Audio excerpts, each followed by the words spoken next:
My name is Theresa Brooks, and I want to share my cancer journey.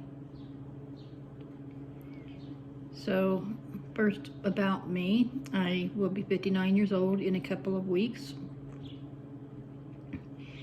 and I used to be involved in animal rescue. Most people who know me through animal rescue, but I had to quit animal rescue because of cancer. Okay, so in 2018, I had a mammogram, and the mammogram came back fine. And I thought that was all well and good. And then last year, which is just a few years later, I found a lump. And when I found the lump, I knew it was cancer. But, so, last year, my mom and I were doing animal rescue, and the 1st of August, she fell and broke her hip. And my diabetic dog Luna was also very sick, and well, she wasn't sick yet, but after Mom fell and broke her hip, then Luna got sick. She had been diabetic for a year, and after Mom fell and broke her hip, and Luna being sick, I was spending a lot of time back and forth between the hospital a bit, and I really had no time to, go and get that lump checked or anything. So I was kind of just putting it off. I really had no choice, but I put it off. But I did call my doctor, and they had a mobile unit that does mammograms and stuff. So I had called because the mobile unit usually sets up around the place where I was going to the hospital to be with Mom. So I figured, I could, at some point, I could slip out and go. But they never did contact me. I waited and waited, and then Mom went into 20-day rehab. So because they were supposed to help her be able to walk again, and they did not. She actually just went downhill in there, and they sent her home bedfast. And they did lose Luna in August. Luna passed August 22nd, and then, when Mom came home bedfast, I couldn't leave to go for any other appointments or anything. So then Mom passed away October the 18th, and I still put it off. But I did end up in November contacting the hospital where I was supposed to have the test, and said, why hasn't anybody contacted me for an appointment? And they said, you have a lump, so you can't have the mobile unit. And it's like, well, you could have called and made an appointment, at the hospital. So I told them, go ahead and make an appointment. So I had to have a diagnostic mammogram and an ultrasound. And it was finally scheduled December 17th. And so I went and had the ultrasound, the mammogram and the ultrasound. And then the nurse came in and said the doctor was going to come in and talk to you, and I had expected that. Like I said, I already knew. As soon as I found the lump, I knew it was cancer. And anybody can say, well, how could you know? Well, I just knew. I knew. Anyway, so, and we set up the biopsy. They were saying they had to do two different biopsies, two different kinds. So the biopsy was set for December 27th, and it takes 4 to 7 days. And of course, that's New Year's weekend, so I waited. I had to wait, and then, actually, if anybody knows my chart, you know, internet records, I got an email on January 4th saying there was a new record in my chart. So I looked it up and I got confirmation that it was cancer in a report. I didn't get the report from any doctor. They sent it to me in an email.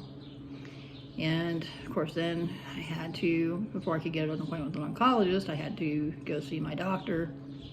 So again, beginning of January, holiday, some people were taking extended time. It was 2 weeks before I finally got in to see my MD to tell me what I already knew. And he looked at my report and told me I had cancer and I needed to see an oncologist. I knew that. So I believe it was the 1st of February, I finally got in to see an oncologist, and I have double positive HER2 breast cancer. And so immediately, the doctor in Kentucky, I lived in Kentucky at that time. I was in Kentucky for 25 years. And with Mom's passing, I had nobody in Kentucky. I had no family. I had no real friends. Due to animal rescue, my only real friends are on Facebook. So I really didn't have anybody in Kentucky.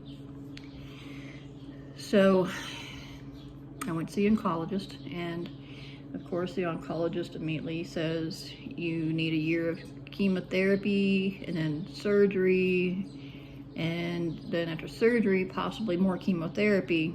And I'm like, oh my God, you know, how can I do this by myself? Which I asked him. I said, okay, I live alone, I have a lot of animals. Am I going to be able to do this and take care of all my animals? And I'm also over an hour away from the hospital where I would be doing the treatment. And oh yeah, he assured me that yeah, you can do it. You don't need to have anybody around. You can make it the trip by yourself. And I think, who wants to deal with cancer alone? I know I didn't. I mean, other than my mom, I spent most of my time alone, except with all the animals. But I was thinking, who's going to take care of all these animals when I'm sick? And you cannot tell me that people don't get sick doing chemo. I mean, the ingredients, do you know the ingredients in chemotherapy? It's mustard gas is one of the ingredients. And there is so much toxin.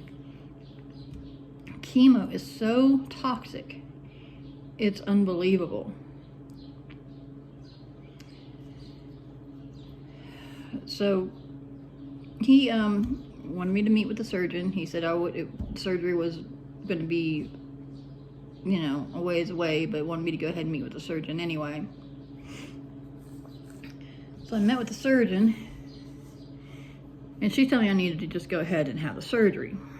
But then what she's saying is that, you know, I'm like, what do you mean, just removing the tumor or what? And she says, well, until we get in there, we really don't know. She said it could be a lumpectomy, a mastectomy, it could be a double mastectomy. But we really won't know until we get in there, because it could, you know, spread. In which I do have the HER2 positive breast cancer is a very aggressive cancer. And they're amazed. I'll get into that later. Yeah, so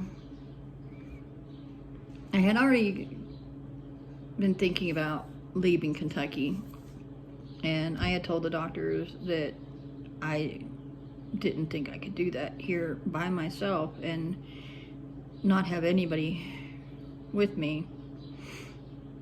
So I started talking to family that lives in New Mexico, and so we decided that moving to New Mexico to be with them would be a better option. And the fact that New Mexico Cancer Center is a really good cancer center. So my plan started being to come here.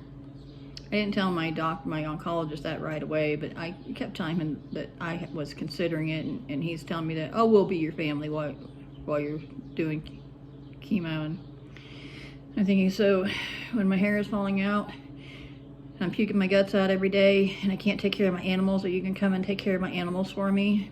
Are you going to cook my meals when I can't eat?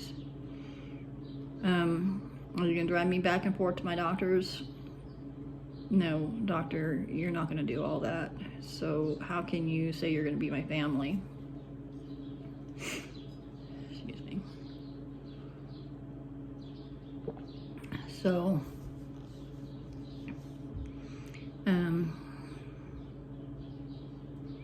so I made the arrangements, because it was like, this is just insane. I have this surgery, and you can't even tell me if it's going to be a lumpectomy or double mastectomy, and I'm going to go under the knife and just wake up after surgery and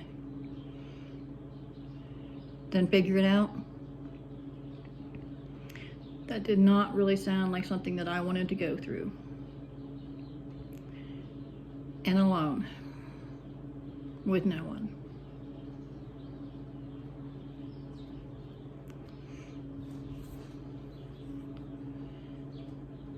So I sold my home. I sold my home that I had lived in for 25 years and started making the arrangements to come here to New Mexico and see the oncologist here. So on April 1st of this year, 2022, I left Kentucky on April 1st and came here.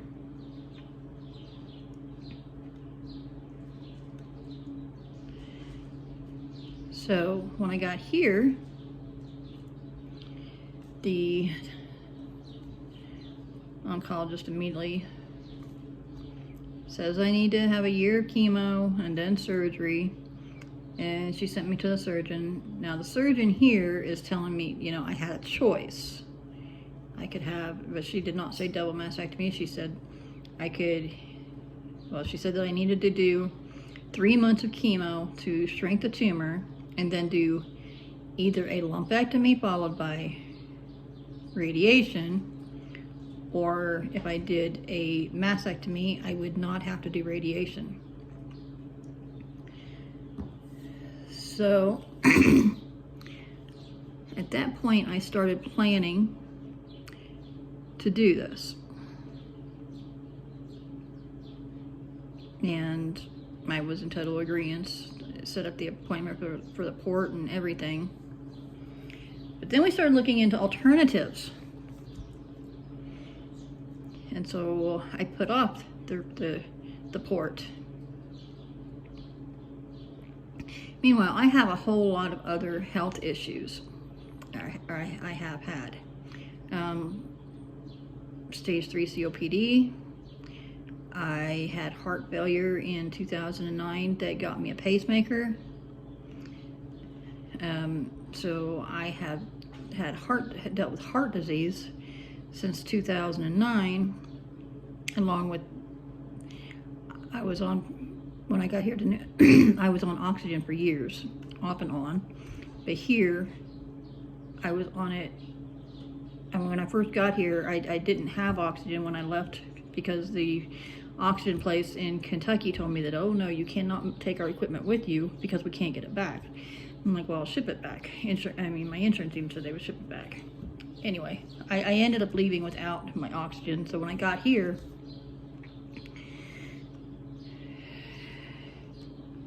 the air is so different here, and I had a really hard time breathing. I was having real difficulties. I mean, breathing was hard, which, you know, breathing hard gets the heart going, and I was in bad shape.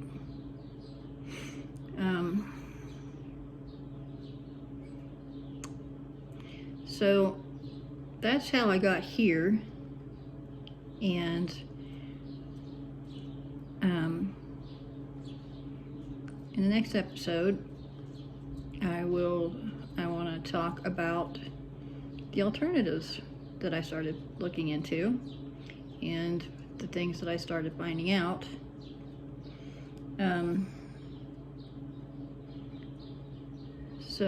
And about the surgery and everything. So if you're watching, God bless you and thank you. If you would like to follow my journey, just follow me on YouTube, or I have a blog on WordPress and Facebook, to Theresa Brooks on Facebook. God bless you and thank you for watching.